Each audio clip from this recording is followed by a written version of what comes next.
Good afternoon, everyone. Welcome back to the Magnificent Mags channel. I hope you're all well. Now, before I get underway, to help the channel out, if you do like this video, at the end, please like, share and subscribe. And if you do want to start some interaction, please comment and I'll respond to as many of you as I can.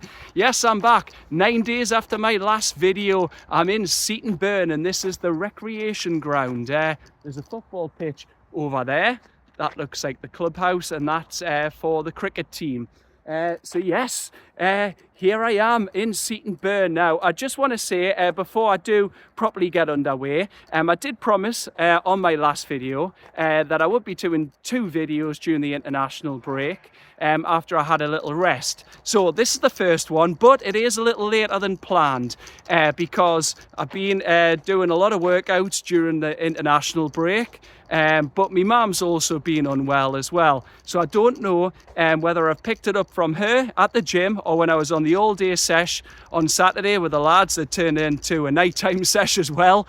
Sunday was a bit ropey. But yeah, I've had a steaming headache, a bit of a tickly chest, a sore throat and a runny nose, but I am feeling better now. Now if I do cough, that'll be why there's a sudden edit and jump in the video, but I am going to soldier through because I promised to do you this video. And then my next one will be in Amsterdam, where I go tomorrow. I've got a 12:10 flight from Newcastle.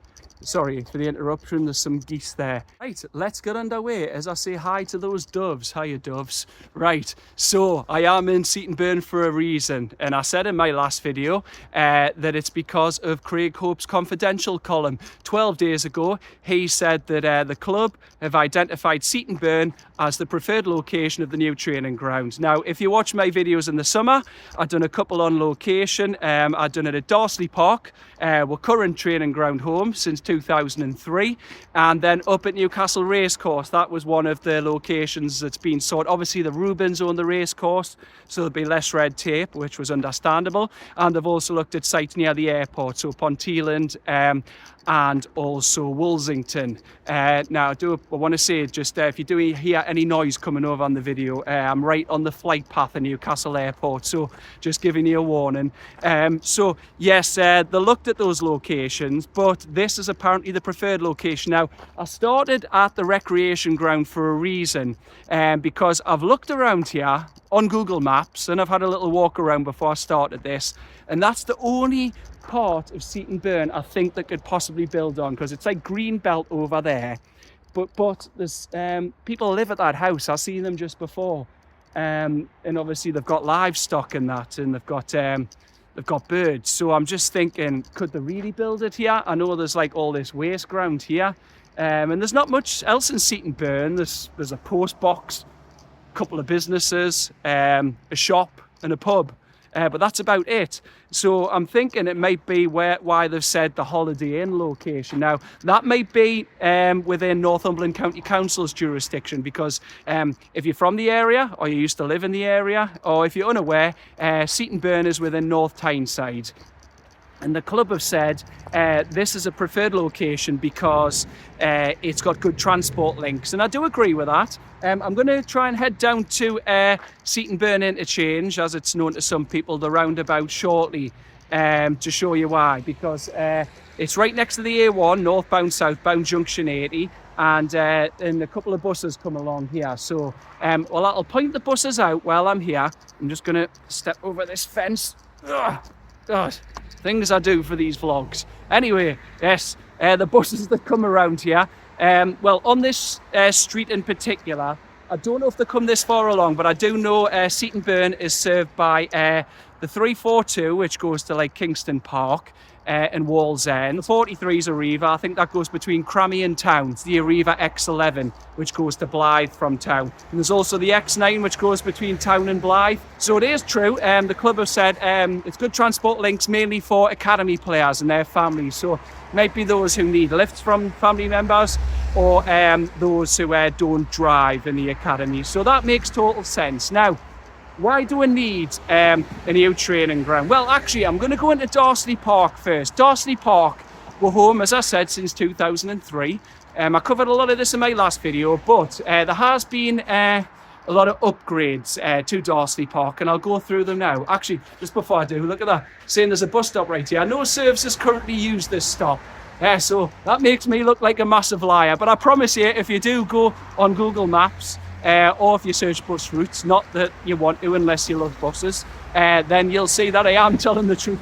But anyway, let's get back to the training ground. So Darsley Park's investments have been so far. So existing buildings have been rearranged to provide more treatment space and staff support areas. There's also been £10 million already spent on a new canteen, plunge pools, games rooms, an auditorium. 140 people currently use the site. There's a bigger players lounge, front of house facilities have been improved. There's going to be more parking, and there's 1,350 square metres of new build accommodation, mainly office meeting space and support facilities. Obviously the club want to expand on that further, and North Tyneside Council actually had a meeting. I'm going to turn around because I want to start heading back towards the roundabouts shortly. Now they had a meeting with locals because it used to be like grassland, like there was nothing on that area in front of the training ground for a while. But then they built the houses just outside the training ground, and locals were kind of opposed to it to begin with. Look, everyone, like whether it's Northumberland, North Tyneside, parts of South Tyneside, all that, Newcastle, Gateshead, most people are black and white. So the fans aren't really against the club extending the training ground because they want the best facilities for the players and the staff for the club to do well. But they opposed it, saying there'd been a lack of communication with the club. But the club have addressed that, and they said they have spoken to the residents, and they've put plans in place, and that's now resolved. So that's good. But yeah, Darsley Park, we know, is outdated. We've all seen the photos from years ago when it was under Mike Ashley, and there was players in paddling pools that looked like they'd been bought from B&M, and then they were in wheelie bins. Honestly, we were a joke, we were a laughing stock.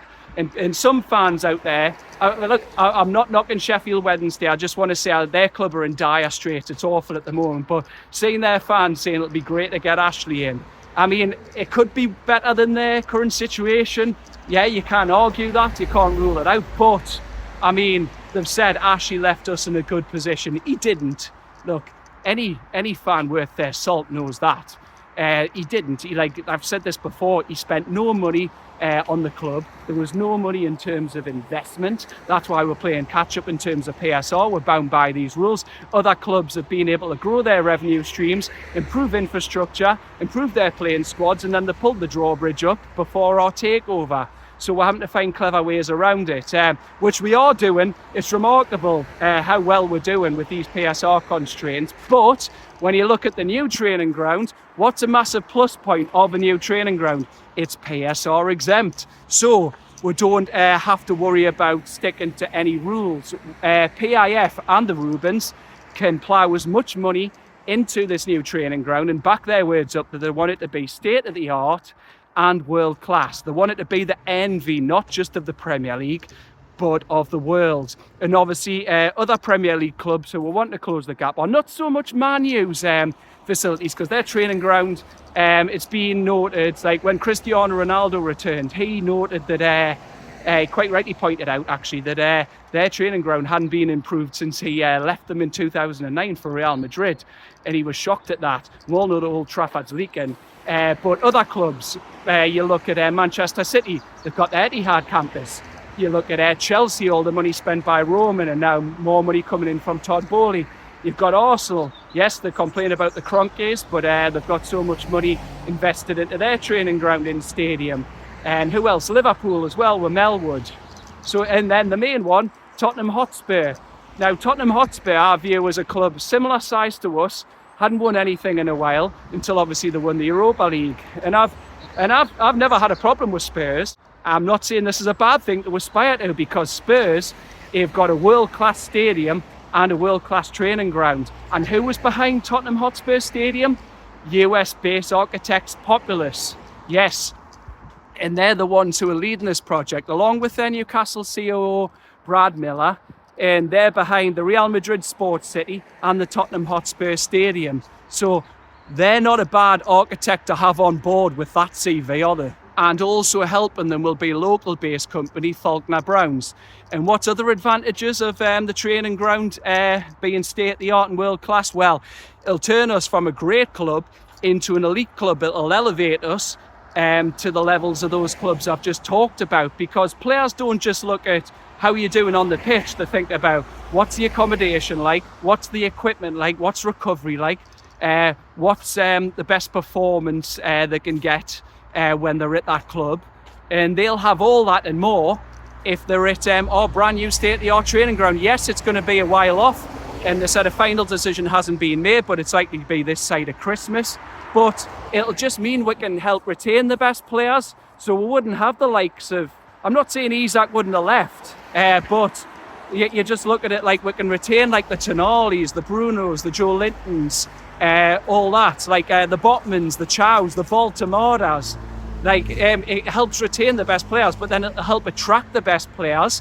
It'll give us the edge over other clubs, and with it being PSR exempt, it means we've got more money to put on the playing squad, but then we can also start bringing through our own youth players again. So we won't lose the likes of Alan Shearer or Dan Burn. We'll get to keep the likes of Peter Beardsley, bring him through, Steve Watsons, the Lee Clarks, the Paul Gascoignes, the Lewis Mileys, the Andy Carrolls. Honestly, the sky's limitless if we do get this new training ground. And like I said, I don't think Seaton Burn itself will be the actual location of it, because there's very limited space here when I've walked around. I wanted to show you more, but a lot of it is residential. Actually, just while I'm on the subject, I just want to mention Jon Dahl Tomasson. When we're in the office today, one of the lads I work with came over and said he'd been sacked. Obviously, Sweden lost again last night and to Kosovo 1-0, and Isak's just not firing. And look, I know he's a world-class player. I know I'm going slightly off topic here, but I just wanted to add, you might have seen some of my social media posts laughing at him, but you know what, yes, I know it's petty, but I'm not going to apologise for that. What he done to our club, it annoyed us. It annoyed so many of us. And while he's failing so far, I am going to enjoy it, because what he done to our club was unacceptable, and now it's karma. Tomasson backed him up for his actions, which were unacceptable. He's been sacked, and Isak looks like he's not taking his team. Yes, it's a team collective, it's not just him, but his actions. And I feel bad here. I'm not knocking the Sweden fans. I've got nothing against Swedish people. Although I do hate the one-way system at IKEA at the Metro Centre, I don't mind Swedish people, and I feel for Kraft and I feel for Elanga. They mightn't be going to the World Cup, or they might make the playoffs minimum, but what Isak's done, honestly, he's put it on himself. So yeah, I'm not going to apologise for that. Well, I feel sorry for Kraft, Elanga and all the Swedish fans. I don't feel sorry for Isak. Him and Gyökeres as well. The failing between them. But look, I also acknowledge that Isak is world class. And I think he's not doing well at Liverpool at the moment because of their system. Our system was set up to benefit him. And at the minute, he's just looking like that player who scored 10 goals in La Liga. If Liverpool can amend their system to suit him, he'll flourish. I honestly believe that. And that's not through gritted teeth. He is a very good player, but the system has to suit him for his game to work. And it doesn't at the moment. Both they've got Ekitike. But anyway, I'm not concerned about them. I just had to add that in while we're on the subject of them. So, back to the training ground. Now, I just want to put on the screen there, but I'm nearly at the roundabout and it's going to be noisy there. So I'm just holding back a little bit. So some of the facilities that are going to be included with the training ground, I'll read them out now. I had to note them down. So we do have, there'll be a cinema room, spa-like facilities, indoor and outdoor pitches, a mini stadium, accommodation options, and there'll likely be hydrotherapy pools and cryotherapy chambers. And look, you can exploit this as well by getting training ground sponsors on there as well, can't you? You look at the likes of Manchester City. Manchester City's Etihad campus is absolutely fantastic. They've sponsored that with Asahi, the Japanese beer. So it just shows you all the little avenues we can exploit when we've got a world-class training ground. But anyway, I think I've talked enough about that part, so I'm going to go over and round this video off near the Holiday Inn and explain why the transport links are good. So I'm going to pause the video here and I'll see you once I've crossed this tricky bit of road, because this bit's not got a pedestrian crossing, so I have to watch what I'm doing. So I'm just going to put this down for a moment and I'll see you on the other side. Right, I'm just in the centre of Seaton Burn roundabout, so I'm just going to swing around here. I don't care who's watching on the cars, I'm not shy. But there, so you can see it is pretty busy here, like going around there. Well, I'll point it out actually. That's where I've just come from. So that's Seaton Burn. If you go over here, that's the slip road to the A1 northbound and southbound junction 80. If you come back over here, there. So, right, if you can see there, I was using my right arm, but I've switched to my left arm because it was just ridiculous what I was trying to do. That's the A19 north and southbound. So if I walk over here, you'll also see as well the third exit towards the old Great North Road, which takes you like Blagden Farm Shop, Ponteland, and also a place like Darras Hall and that. This is why it's good transport links, because like I've said, I'll point it out now. So 342 and the 43 come there. Then you've got, coming out of here is the X11, though it does go straight down towards the A19 southbound. But also coming out of there is the X9, and that goes towards that exit over there, which if you can see it, hang on, no you can't, just trying to work the angles, that is Cramlington. So you've got Northumberland here, Snowy Owl Pub and Cramlington Town Centre itself over that way. And then this exit here, which I'm going to try and take you to in a moment, is the old Great North Road towards Northumberland and the Holiday Inn. I don't know if I can zoom in there. You can see the Holiday Inn there. It's on the sign at the bottom, the brown tourist sign. But yeah, that's why the transport links, well, me earbud comes out, are good round here. Seaton Burn's connected by everywhere. So it's fantastic for academy players and their families, like the club said. So what I'm going to do to finish this video off is cross over and try and get what I can from over there. But I can't promise I'll get it from the Holiday Inn because it's a bit further up the road and it's tricky to get to. Like I said there's a closer look at the sign. I'll just zoom in for you. Holiday Inn's that way, Blagden Farm Shop, etc. Dinnington. Anyway, I'm going to cross over this last bit of Seaton Burn roundabout. And then we're there. Right, I've made it over that very chaotic roundabout. Now, this isn't the Holiday Inn. This is the Travelodge, Burger King and Greg's within there. So I walk in, the Holiday Inn is down on that path, but I swear that path runs out at a certain point. So I want to see if I can cut across this way because that's the old Great North Road and I'm not walking on that because I haven't got a death wish. All right. Couldn't tell them to subscribe to the channel. What a shame. Yeah, I nearly had a death wish. Right. Don't know if I can get it in there.